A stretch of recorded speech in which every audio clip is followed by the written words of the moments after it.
విదేశాల్లో చదవాలనుకుంటున్నారా? అయితే విదేశ్ కన్సల్ట్‌ని సంప్రదించండి.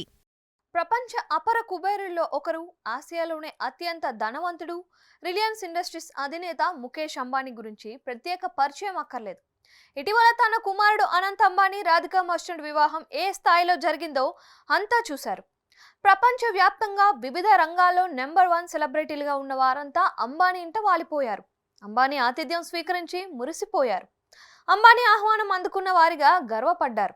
తన కుమారుడు వివాహానికి తక్కువలో తక్కువగా ముఖేష్ అంబానీ 5,000 కోట్ల రూపాయలు ఖర్చు చేశారని వార్తలు వచ్చాయి. మరి అలాంటి ముఖేష్ అంబానీ ఇంట్లో పనిచేసే వారికి జీతాలు ఏ స్థాయిలో ఉంటాయో తెలుసా? అంబానీ ఇంట్లో డ్రైవర్లుగా, వంటవాళ్ళుగా, పనివాళ్ళుగా చేయాలంటే ఏ అర్హత ఉండాలి? వారిని అంబానీ కుటుంబం ఎలా చూసుకుంటుంది? పని వాళ్లకు జీతాలు ఎంత ఉంటాయి వంటి విషయాలు తెలుసుకుంటే నోరుల్లబెట్టడం ఖాయం. ముంబైలో విలాసవంతంగా ఆకాశాన్ని అంటేలా ఉండే యాంటీలియా అంటే ముఖేష్ అంబానీ నివాసంలో పనిచేసే వారి జీతాలు ఇప్పుడు సోషల్ మీడియాలో వైరల్ అవుతున్నాయి. అంబానీ ఇంట్లో పని వాళ్లకు భారీ జీతాలు దక్కుతాయని తెలుస్తోంది.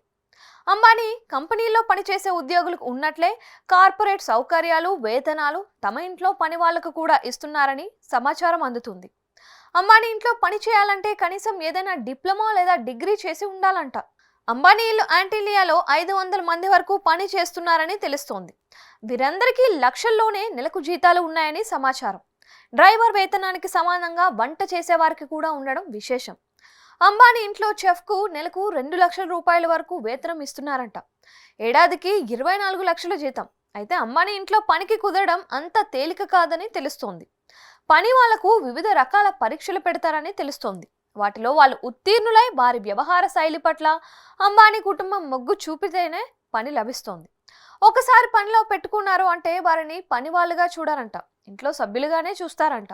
మర్యాదగా సంభాషించడం, గౌరవం ఇవ్వడం చేస్తారని తెలుస్తోంది. తన ఇంట్లో పనిచేసే పని వాళ్లకు కేవలం జీతాలే కాకుండా వారికి పిఎఫ్, గ్రూప్ ఇన్సూరెన్స్ సౌకర్యం, ఇతర అలవెన్స్లు కూడా అంబానీ అందజేస్తున్నారని తెలుస్తోంది. ఏడాదికి కనీసం 24 లక్షలకు తగ్గకుండా పని వాళ్ళ శాలరీలు ఉన్నాయని సమాచారం.